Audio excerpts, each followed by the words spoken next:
teman-teman untuk membaca Mazmur 91. Dalam lindungan Allah.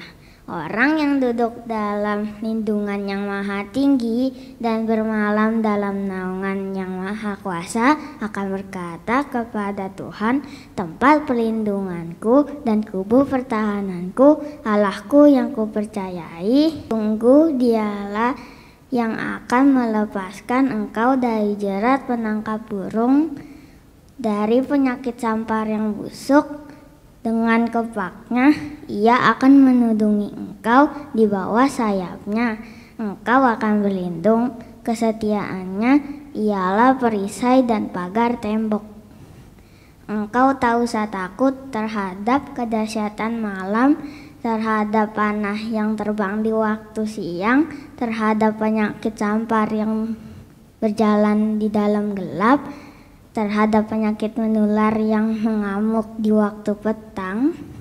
Walau 1.000 orang rebah di sisimu dan 10.000 di sebelah kananmu, tetapi itu tidak akan menimpamu. Engkau hanya menontonnya dengan matamu sendiri dan melihat pembalasan terhadap orang-orang fasik. Sebab Tuhan ialah tempat perlindunganmu yang maha tinggi, telah kau buat tempat perteduhanmu, malapetaka tidak akan menimpa kamu, dan tulah tidak akan mendekat kepada kemahmu. Sebab malaikat-malaikatnya akan diperintahkannya kepadamu untuk menjaga engkau di segala jalanmu. Mereka akan menatang engkau di atas tangannya supaya kakimu jangan terantuk kepada batu. Singa dan ular tedung akan kau langkahi. Engkau akan menginjak anak singa dan ular naga. Sungguh hatinya melekat kepadaku, maka aku akan meluputkannya. Aku akan membentenginya sebab ia mengenal namaku. Bila ia berseru kepadaku, aku akan menjawab, aku akan menyertai dia. Dalam kesesakan, aku akan meluputkannya dan memuliakannya. Dengan panjang umur akan kukenyangkan dia dan akan kuperlihatkan kepadanya keselamatan daripadaku. Amin. Shalom adik-adik, sebelum kita memulai ibadah kita, mari sama-sama kita berdoa. Bapak yang baik, terima kasih Tuhan buat hari ini. Kami mau bersatu hati, kami bawa doa kami buat bangsa kami Indonesia.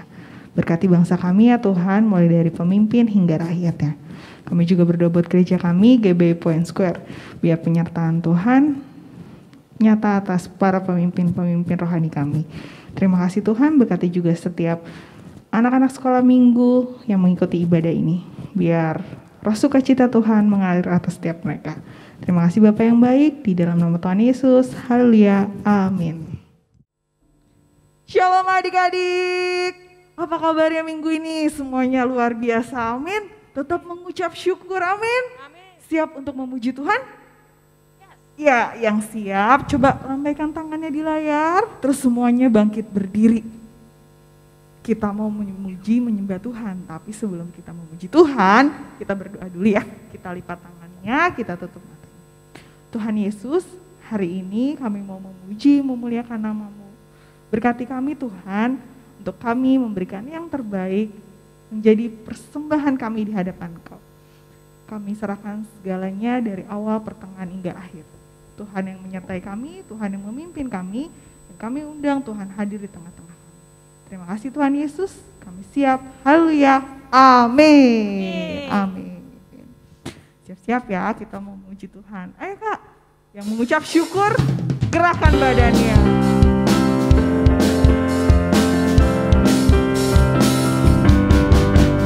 Segala puji syukur hanya bagi-Mu Tuhan, sebab Kau yang layak dipuja. Kami mau bersorak, tinggikan nama-Mu. Oh,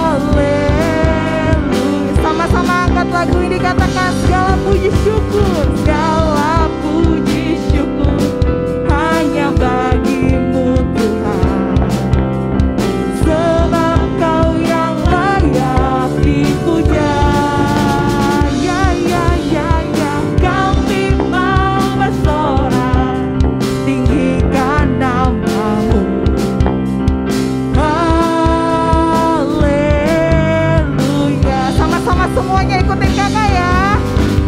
Soraklah haleluya, soraklah haleluya, haleluya.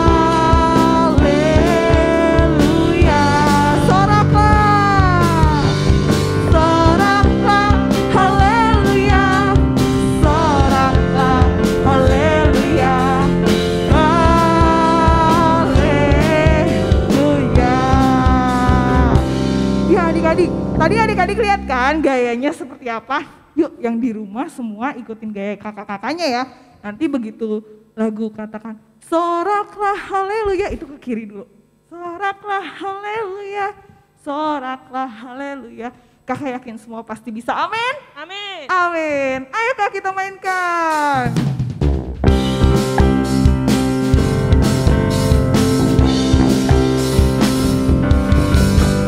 Segala puji syukur hanya bagimu Tuhan, sebab Kau yang layak dipuja. Kami mau bersorak, tinggikan nama-Mu. Haleluya. Katakan segala puji syukur, segala puji syukur hanya bagimu Tuhan, sebab Kau yang layak dipuja. Kami mau bersorak, tinggikan nama-Mu. Haleluya. Sama-sama ke kanan dulu katakan. Soraklah haleluya, soraklah haleluya, haleluya. Soraklah, soraklah haleluya, soraklah haleluya, haleluya. Sekali lagi ke kanan katakan. Soraklah haleluya, soraklah haleluya, haleluya. Soraklah, soraklah haleluya, soraklah haleluya, haleluya, haleluya.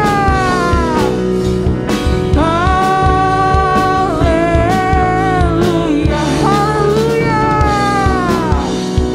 haleluya, haleluya, haleluya, haleluya. Kami mau terus mengucap syukur Tuhan buat Engkau. Baik adik-adik, saat ini kita mau siapkan hati kita untuk dengar pengarang firman Tuhan. Kakak persilakan untuk duduk kembali. Jangan ada lagi yang bercanda, ngobrol kanan kiri. Kita mau sungguh-sungguh menyembah Tuhan. Kita mau ambil sikap penyembahan kita di hadapan Tuhan. Kita mau sama-sama menyembah Tuhan.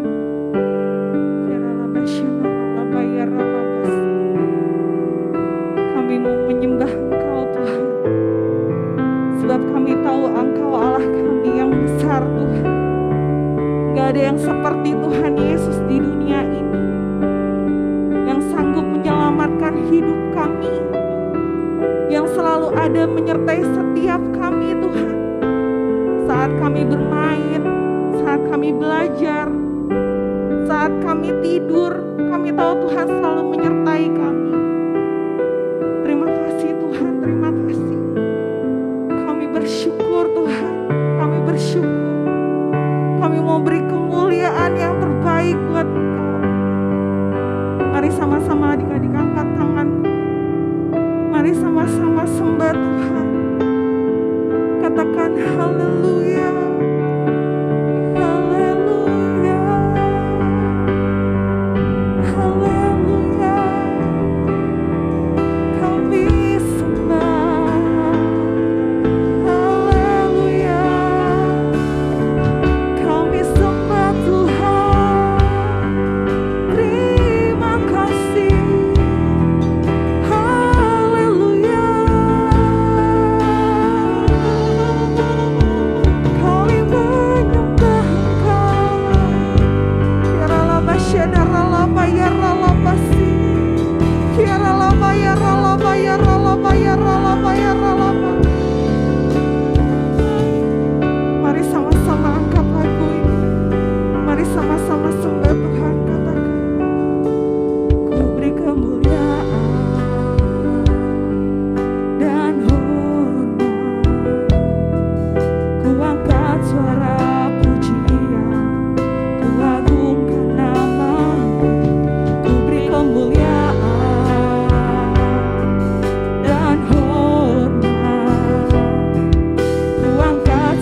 katakan sebab Kau besar.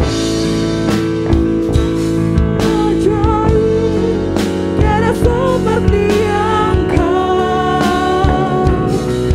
tiada seperti Engkau, sebab Kau besar. Perbuatanmu ajaib, tiada seperti Engkau, tiada seperti Engkau, tiada seperti tiada seperti Yesus, tiada seperti Yesus.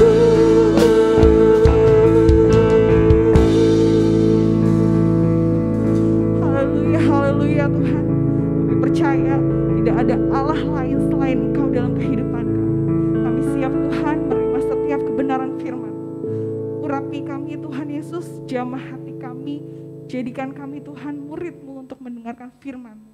Di dalam nama Tuhan Yesus, haleluya, amin. Nih Kak, bekalnya. Oh, iya Kids. Makasih ya. Iya Kak, sama-sama. Kak, kok Kakak bawa bekal 2 sih? Buat ke tempat les? Oh, iya Kids. Ini tuh buat temen Kakak. Namanya Sheila. Kamu tahu kan yang namanya Sheila? Oh, iya. Kidi tahu. Oh, bukannya dia yang pernah jahat ya sama Kakak? Dia yang waktu itu pernah ngatain Kakak kan? Oh, iya sih Kids. Waktu itu dia emang pernah ngatain Kakak. Terus, kok Kakak malah kasih bekal ke dia? Karena mamanya lagi pergi Kids. Jadi, dia pasti bakalan kelaparan nih karena nggak bawa bekal. Jadi Kakak bawain aja deh. Ih, Kakak ngapain? Ngapain kasih bekal? Dia kan gak baik. Ngapain dikasih? Kidi, kan walaupun orang itu pernah berbuat yang gak baik sama kita harus tetap belajar mengampuni dan terus berbuat baik sama dia. Ingat gak kisah perumpamaan orang Samaria? Kamu ingat gak? Ya udah deh, yuk kita simak ceritanya. Shalom adik-adik semuanya, hari ini kita akan belajar tentang kasih. Nah adik-adik tahu nggak kenapa sih kasih itu begitu penting? Jawabannya adalah karena Allah itu adalah kasih, dan barang siapa berasal dari Allah harus mengasihi. Kita itu kan adalah anak-anak Tuhan, oleh karena itu kita juga harus mengasihi.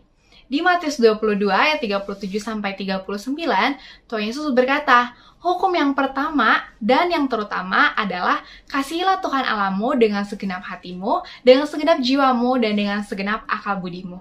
Dan hukum kedua yang sama dengan itu adalah kasihilah sesamamu manusia seperti dirimu sendiri. Sekarang Kak Evi mau tanya, siapa di sini yang sudah mengasihi Tuhan dengan segenap hati, jiwa, dan akal budi? Boleh katakan amin. Bagus. Dan sekarang hukum yang kedua. Siapa di sini yang sudah mengasihi sesama kita manusia seperti diri kita sendiri? Boleh katakan amin lagi. Oke. Tapi adik-adik Kak Evi mau tanya deh. Kalian tahu nggak sih sebenarnya yang dimaksudkan dengan sesama kita manusia itu siapa aja? Apa papa mama, kakak adik, teman-teman, atau siapa? Nah, pada waktu itu, ada seseorang juga yang tanya sama Tuhan Yesus, sebenarnya yang dimaksud dengan sesama kita manusia di perintah Tuhan ini tuh siapa sih? Dan Tuhan menjawabnya dengan sebuah perumpamaan. Adik-adik mau tahu nggak ceritanya kayak gimana? Kalian ceritain ya. Gini ceritanya. Pada suatu hari, ada seorang Yahudi yang sedang melakukan perjalanan. Dia pengen jalan ke Yeriko dari Yerusalem. Tapi dia melewati jalan yang berbahaya. Kenapa dia melewati jalan yang berbahaya? Kenapa jalan itu disebut berbahaya? Itu karena banyak perampok-perampok dan pencuri-pencuri yang bersembunyi di sana. Jadi nanti kalau ada orang lewat, orang itu bakal dihadang dan bakal dirampok. Gitu. Jadi jalan itu udah terkenal berbahaya. Tapi orang Yahudi ini tetap lewat situ. Dan ternyata benar, Di tengah-tengah ketika dia lagi jalan nih, dia bawa banyak barang kan, itu perampok-perampok datang menghadang dia. Barang-barangnya diambilin, terus dia dipukulin sampai setengah mati, kata Alkitab. Adik-adik tahu nggak setengah mati itu kayak gimana? Setengah mati itu dia udah sekarat, udah hampir mati, gak bisa bangun, gak bisa jalan, gak bisa kabur lagi, cuma tergeletak doang di tanah gitu. Cuman nunggu bantuan, kira-kira ada nggak sih yang nolongin dia? Nah, terus ketika dia lagi sekarat itu, ada 3 orang yang lewat sana. Dan kita mau lihat 3 orang ini siapa aja sih? Mulai dari orang yang pertama dulu. Orang yang pertama lewat adalah seorang imam. Imam itu adalah pelayan Tuhan yang dipilih Tuhan untuk melayaninya. Adik-adik tahu zaman dulu, orang-orang Israel bakar korban bakaran, korban persembahan, terus ada juga pengurapan, itu semuanya dilakukan oleh imam. Tuh. Nah, menurut adik-adik, imam yang melayani Tuhan ini, apakah dia akan menolong orang Yahudi yang sekarat ini? Coba, yang bilang akan tolong, angkat tangannya. Oke, sekarang yang bilang nggak ditolong, angkat tangannya. Oke, jawaban yang benar adalah imam itu tidak menolong orang yang sekarat itu. Imam itu cuma lihat ada orang, terus dia lewat aja di pinggir jalan, nggak ditolong. Nah, selanjutnya ada orang kedua juga yang lewat. Orang kedua ini adalah seorang Lewi. Orang Lewi yang adalah bagian dari suku Lewi itu juga dipilih Tuhan untuk melayani Tuhan gitu. Nah, menurut adik-adik, orang yang kedua ini, orang Lewi ini juga nolong dia atau enggak? Coba yang bilang gak nolong dulu, angkat tangannya. Oke, yang bilang nolong, angkat tangannya. Jawabannya sama seperti yang jawaban pertama tadi. Orang Lewi itu tidak menolong orang Yahudi yang sekarat ini. Dia cuma lihat, terus dia jalan aja ngelewatin. Gitu. 2 orang pertama, orang kedua nggak nolong, dan nggak nolong lagi. Sekarang orang ketiga. Orang ketiga yang lewat dan ngelihat orang yang sekarat itu adalah seorang Samaria. Nah, adik-adik seperti yang Kak Evi tadi bilang, yang sekarat itu adalah orang Yahudi. Adik-adik tahu nggak, hubungan orang Yahudi dan orang Samaria itu kayak gimana? Orang Yahudi dan orang Samaria itu tidak berteman baik. Orang Samaria. Adik-adik tahu nggak, hubungan orang Samaria dan orang Yahudi itu tidak baik. Orang Yahudi itu nggak mau berteman dengan orang Samaria. Tuh, jadi dijauh-jauhin gitu, nggak mau ditemenin. Kalau misalnya adik-adik jadi orang Samaria waktu itu ya, terus adik-adik lihat orang yang jahat sama adik-adik lagi sekarat di pinggir jalan. Adik-adik mau tolongin dia, atau adik-adik mau kayak imam dan orang Lewi tadi. Ya udah lihat, terus udah jalan aja gitu, nggak usah diperhatiin. Kalau misalnya kita jadi orang Samaria itu, yang lihat ada orang yang jahat sama kita lagi sekarat, mungkin kita akan bersikap, ya udah, gak apa-apa, kan aku juga kesel sama dia ya. Gitu, jadi aku diemin aja gitu. Tapi ternyata orang Samaria ini gak diemin aja. Orang Samaria ini justru menolong orang Yahudi yang sedang sekarat itu. Adik-adik mau tahu nggak apa aja yang orang Samaria ini lakukan? Pertama, orang Samaria ini membalut luka-luka orang Yahudi itu. Terus dikasih minyak dan juga anggur. Minyak dan anggur pada waktu itu digunakan untuk mengobati luka-lukanya. Terus orang Yahudi ini kan sekarat ya, udah nggak bisa jalan gitu. Dan orang Yahudi dinaikin di keledai tunggangan si orang Samaria ini. Gitu. Kan keledai nggak bisa naik berdua ya, naiknya sendiri gitu. Jadi ketika orang Samaria ini mengangkat orang Yahudi dan menaruhnya di atas keledai, orang Samaria ini harus berjalan. Tuh. Dia jalan, dia tuntun keledainya, dan juga orang Yahudi itu pergi ke sebuah tempat penginapan. Dan orang Samaria itu merawat orang Yahudi itu. Hebat banget nggak sih? Bukan cuma itu.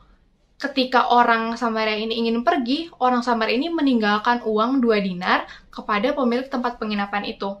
Dan disuruh rawat. Gitu. Kalau misalnya nanti biayanya lebih, orang Samaria ini akan bayarin juga. Jadi itu semua biaya rumah sakit, tempat penginapan itu dibayarin sama orang Samaria ini. Wah, hebat banget ya adik-adik. Padahal hubungan orang Samaria dan orang Yahudi itu tidak baik loh pada zaman itu. Nah, setelah ini, setelah menceritakan perumpamaan itu, Tuhan Yesus tanya ke orang yang tanya tadi. Tuhan Yesus tanya gini, menurut kamu, siapa sih sesama manusia orang ini dari ketiga orang itu? Dan orangnya menjawab, orang yang berbelas kasihan kepada orang yang sekarat itu.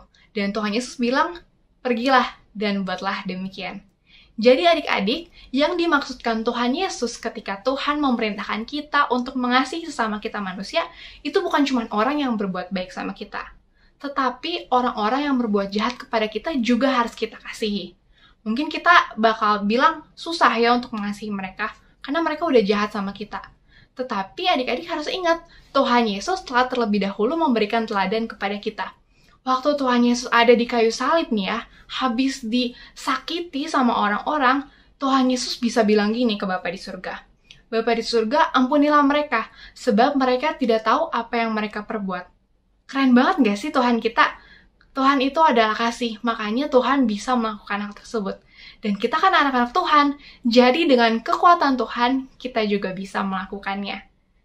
Nah, di sini Kak Evi mau tanya nih, adik-adik siapa yang mau mengasihi Tuhan, mengasihi juga sesama kita manusia, termasuk orang-orang yang jahat sama kita? Angkat tangannya. Kak Evi tahu ini susah, tapi seperti yang Kak Evi tadi bilang, kita itu adalah anak-anaknya Tuhan, dan kalau bersama Tuhan, kita pasti bisa melakukannya. Alkitab berkata, barang siapa yang berkata bahwa ia mengasihi Allah tetapi membenci saudaranya, itu berdosa. Alkitab mengatakan, barang siapa yang mengasihi Allah namun membenci saudaranya, itu berdusta. Kenapa? Karena kalau kita benar-benar mengasihi Allah, seharusnya kita juga mengasihi sama kita manusia. Karena kita sudah terlebih dahulu dikasihi oleh Allah. Nah adik-adik, walaupun susah, yuk sama-sama kita belajar meneladani Tuhan Yesus. Yang mau, boleh lipat tangannya dan tutup matanya. Mari kita bersatu dalam doa dan meminta kekuatan dari Tuhan, supaya kita mampu juga melakukannya. Allah Bapa yang bertata di atas kerajaan surga, kami mengucap syukur untuk firman yang boleh kami dengar. Hari Tuhan, kami belajar bahwa kami Tuhan harus mengasihi sesama kami manusia. Dan bukan hanya mengasihi orang-orang yang berbuat baik kepada kami, tetapi juga mengasihi orang-orang yang berbuat jahat kepada kami. Tuhan, kami mau menjadi seperti Engkau. Engkau yang sudah mengampuni dan mengasihi orang-orang yang telah berbuat jahat kepadamu. Dan Engkau juga tetap mengasihi kami walaupun kami juga banyak berbuat dosa. Terima kasih Tuhan, ajari kami Tuhan dan berikan kami kekuatan yang daripada Tuhan supaya kami boleh mengasihi Tuhan dengan segenap hati kami, dengan segenap jiwa kami, dengan segenap akal budi kami, dan juga mengasihi sesama kami manusia seperti diri kami sendiri.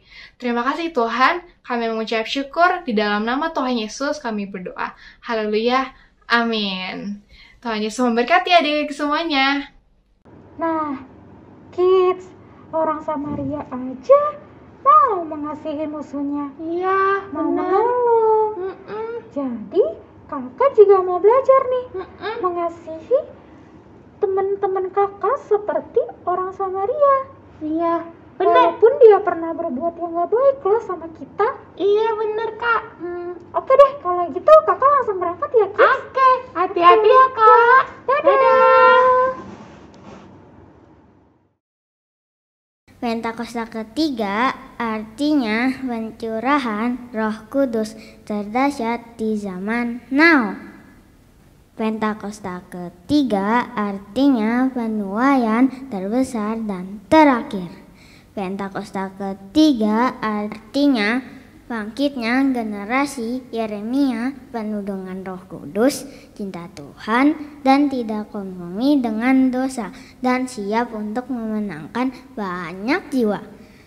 Pentakosta ketiga akan dimulai dari Indonesia ke bangsa-bangsa dari timur ke barat sampai ke Yerusalem. Pentakosta ketiga kuasa untuk menyelesaikan amanat agung Tuhan Yesus. Jangan lupa ya teman-teman, kita ada di era Pentakosta ketiga. Shalom adik-adik Kids Army, kalian diberkati sama firman Tuhan? Puji Tuhan, mari kita akan menyelesaikan ibadah ini. Persiapkan hatimu, angkat tanganmu, dan terima berkat dari Bapa di sorga.